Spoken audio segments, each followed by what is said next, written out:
mai. Lasă-mă, Doamne, să mor mai. Bonjour à tous et merci de nous rejoindre pour l'Europe dans tous ses États en Roumanie. Ce pays balkanique de 20 millions d'habitants s'est débarrassé en 1989 de la dictature communiste de Ceausescu. Il est entré dans l'Union européenne en 2007, mais il demeure l'un des pays européens les plus pauvres. Voilà pourquoi nous allons vous proposer un tour d'horizon pour révéler les beautés, mais aussi les défis qui attendent ce pays.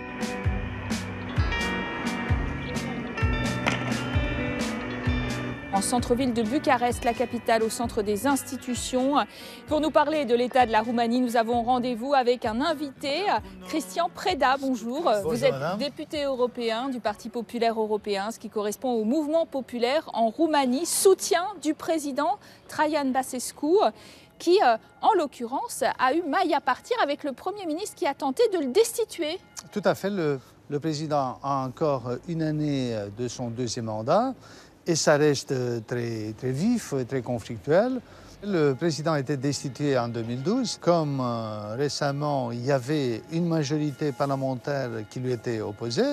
Il y a quelques jours, par exemple, les sociodémocrates et les libéraux qui dominent le gouvernement ont voulu accuser le président de haute trahison, que le motif n'était pas affiché, mais quelques jours après, cela est passé. On discute de toute autre chose. Est-ce que cette crise politique de la cohabitation récurrente n'est pas en train d'affecter une situation économique déjà très dégradée? Il y a 3 ans, sous un gouvernement ami du président, nous avons pris des mesures très radicales. Il y a eu des coupures dans les salaires de tous les budgétaires de 25% et beaucoup de familles ont souffert de ça. Cela a affecté bien sûr également la popularité du gouvernement et du président. Il faut dire que des gens très pauvres abandonnent leur vie ici, quittent leur village, leur ville, pour aller ailleurs en Europe à la recherche d'un boulot. La principale vexation pour la Roumanie, c'est de ne pas appartenir à l'espace Schengen. Or, la Commission européenne a redit que certains pays comme la France ou l'Allemagne s'y opposent. Pourquoi? Écoutez, la Roumanie a fait des efforts importants, il y a déjà plusieurs années de ça, pour sécuriser les frontières. Les Roumains ont dépensé des sommes importantes. Pour plus récemment, des discours politiques radicaux ont avancé l'idée que c'est à cause des Roms que la Roumanie ne doit pas entrer dans l'espace Schengen. Il n'y a pas de lien, mais on a tout mélangé pour dire un non aux Roumains, ce qui fait qu'on se sent un peu marginalisé. Et parce qu'on parle de la question Rome, on pourra visiter, pourquoi pas, un quartier habité par des Roms. Allons-y.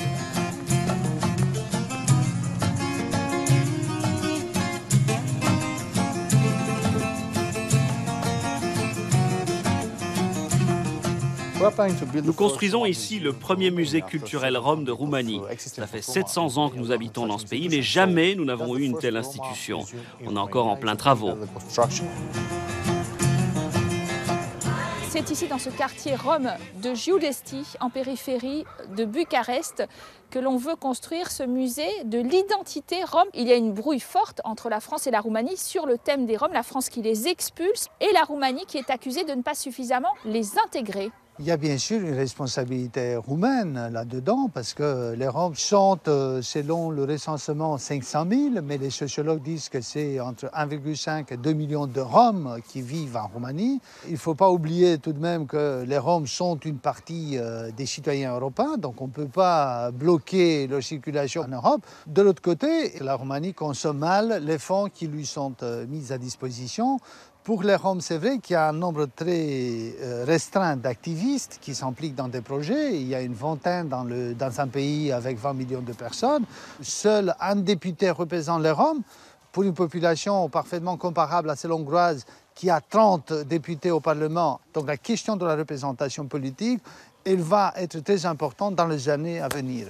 Les Roms sont-ils en Roumanie des citoyens à part entière? Comment mieux les intégrer? Bruxelles, en tout cas, pointe du doigt les manquements, la sous-utilisation des fonds européens, pourtant à disposition pour mieux promouvoir leur évolution dans la société roumaine. Cela passe bien sûr par l'éducation. Un reportage signé Julie Dungeloff et Alix Le Bourdon.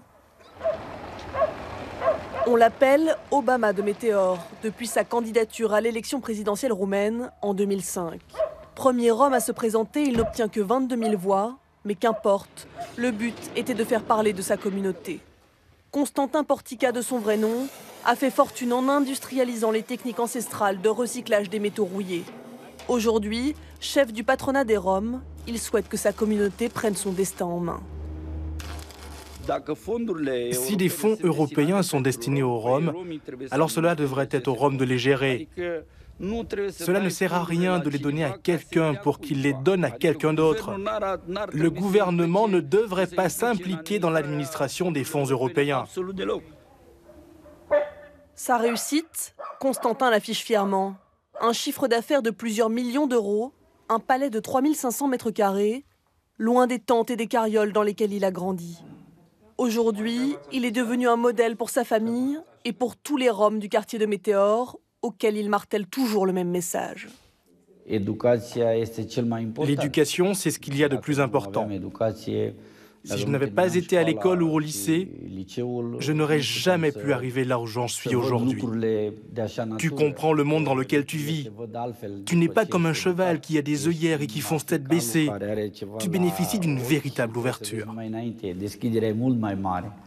L'éducation, un véritable enjeu pour l'intégration des Roms. Leur taux d'analphabétisme est de plus de 35%. Singourigné, à 80 km de Bucarest. Dans cette petite école de village, le matin, c'est une classe comme les autres. L'après-midi, les effectifs se resserrent et le programme école après école, financé par les fonds européens, prend le relais. 43 plus 54. Tu vas me faire cette addition, allez. Tous les jours, cette vingtaine d'élèves reçoit une aide aux devoirs personnalisés et un repas chaud. La chose la plus importante pour nous, c'est qu'ils évitent l'abandon scolaire, qu'ils ne coupent pas le contact avec l'école. Ici, le contact avec l'école est permanent. C'est ici qu'ils font leurs devoirs. Il n'y a pas un jour où ils rentrent à la maison sans avoir fait leurs devoirs. Pourtant, ce programme a failli ne pas voir le jour. C'est la ténacité de l'association et de l'équipe éducative qui a permis de récolter l'argent nécessaire et de braver les obstacles administratifs. Il y a une spécificité dans ce pays. La bureaucratie est énorme pour gérer et mettre en place avec succès les fonds européens. Par exemple, nous avons dû investir plus de 2 millions d'euros. 2 millions supplémentaires. C'était nécessaire pour être sûr que nous allions pouvoir surmonter les obstacles bureaucratiques. Des dysfonctionnements également soulignés par la Commission européenne. Ces 7 dernières années, seuls 15% des 19 milliards d'euros disponibles ont été utilisés. Des chiffres que le secrétaire d'État en charge du dossier Rome semble découvrir. Je n'ai pas ces informations. Je pense que des efforts ont été faits pour absorber le plus d'argent européen possible. Ce que je peux vous dire au niveau politique, c'est qu'on essaye de répercuter davantage ces investissements parce que cet argent est un investissement social direct et on souhaite les rendre plus proches des bénéficiaires. Ces bénéficiaires, Alexandra en fait partie. Nous la retrouvons rentrant de l'école. Dans le quartier Rome, plus de routes goudronnées, mais des chemins de terre, une électricité capricieuse et des habitats de fortune. Alexandra fait partie des élèves les plus pauvres, mais aussi les plus appliqués de sa classe. Je veux devenir médecin pour aider les gens. Son frère, lui, veut devenir policier, comme beaucoup d'enfants du même âge. Sauf qu'Alexandra et son frère ne vivent pas comme les enfants de leur âge. Ils vivent bien en dessous du seuil de pauvreté, comme 70% des Roms du pays. Leurs parents gagnent à eux deux l'équivalent de 140 € par mois. On travaille pour leur rendre la vie plus facile et leur assurer un bel avenir à l'école. Je ne veux pas qu'ils soient comme les autres enfants pauvres. J'espère qu'ils seront heureux. Pour qu'Alexandra devienne médecin, il faudra qu'elle parvienne au bout de ses études. Pas évident dans un pays où 83% des enfants roms n'arrivent jamais au niveau secondaire.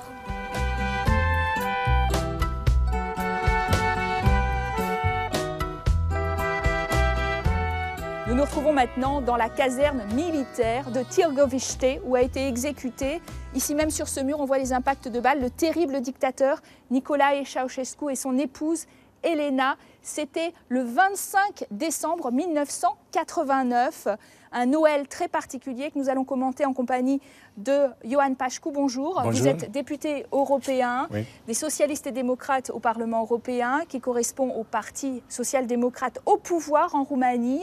Et vous nous parlez de cette journée qui a mis fin au communisme, 24 ans de régime de Nicolae Ceausescu. est terminé dans 24 heures. C'est le symbolisme parce que c'était très rapide.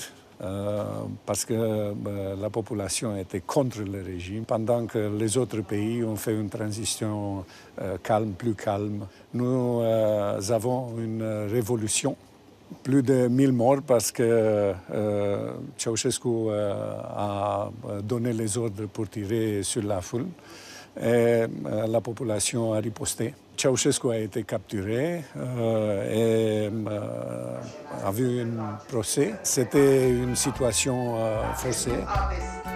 Dans cette petite salle a été jugé par un tribunal militaire mandaté par le peuple durant l'événement Nicolae Ceausescu et sa femme. Le jugement a duré 90 minutes et tout de suite il a été fusillé dans la cour de cette caserne militaire.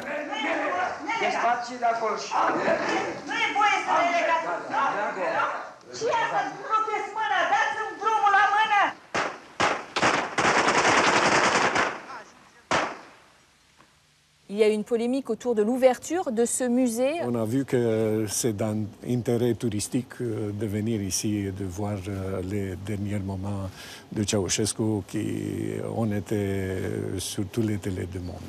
C'est pour ça, ce n'est pas un sanctuaire, ce n'est pas une ode à Ceausescu. Les nouvelles générations doivent savoir qu'est-ce que s'était passé ici. Il reste un terrible héritage de cette période Ceausescu, c'est la pauvreté. Dans l'ensemble, le PIB roumain est à 50% de la moyenne européenne. En Roumanie, c'était une situation de double difficulté, parce que c'était le communisme et après ça, la pauvreté et le faim. Parce que Ceausescu a décidé de payer le dette. Et pour ça, lui a exporté les aliments. Mais nous avons de récupérer le double handicap. Nous avons reçu des soutiens quand nous avons entré dans l'Union européenne. Nous avons la sécurité avec l'OTAN. Mais la crise maintenant amplifie les difficultés. Pendant la période communiste, l'État a confisqué des biens des citoyens roumains.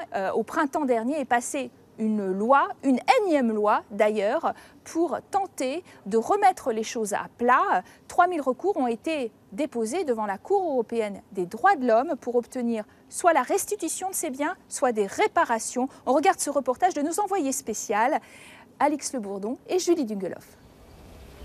Ruxandra n'avait pas remis les pieds dans ce quartier depuis bien longtemps. Cette maison appartenait à ses grands-parents, mais dans les années 50, le pouvoir communiste les en avait dépossédés. Depuis plus de 15 ans, elle bataille devant les tribunaux pour récupérer ce bien familial. C'est un devoir de mémoire pour mon père en particulier, c'est pour ma grand-mère aussi. Elle avait laissé un mot en disant « les choses changent, les gens changent, il viendra un temps où vous allez pouvoir récupérer ce que nous avons perdu ». Donc j'ai une bonne raison de me battre. À l'époque, la demeure avait servi à loger des services administratifs. Comble de l'offense pour cette famille, il s'agissait précisément de l'organisme de gestion des résidences nationalisées. De l'arrivée des communistes en 1945 jusqu'à la chute de la dictature de Ceausescu en 1989, l'État a spolié plus de 200 000 maisons. Les habitants étaient relogés dans ce genre de blocs, dans des appartements souvent exigus. Depuis, seule une infime partie des propriétaires est parvenue à obtenir gain de cause devant la justice. Maître Ispravnik est un habitué de ces dossiers qui n'en finissent pas. Eh bien voilà, après 12 ans de procès, on est à la moitié. Son client aurait dû hériter d'une maison avec jardin en plein Bucarest. Mais après l'expropriation de ses parents, la mairie l'a démolie pour construire 3 immeubles. En procédure depuis 2001, Lucian se rend aujourd'hui pour la 10e fois au tribunal. On doit nous dédommager. Nous n'avons pas de quoi vivre. J'ai un appartement et je dois payer les charges. Comment je peux payer tout cela? J'ai une retraite de 180 €. Ma femme est au chômage. Je n'ai plus rien.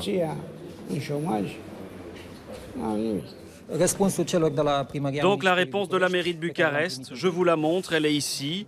Ils nous disent que pour trouver une solution, il faut déposer d'autres papiers. Cela fait 3 fois qu'on envoie les papiers.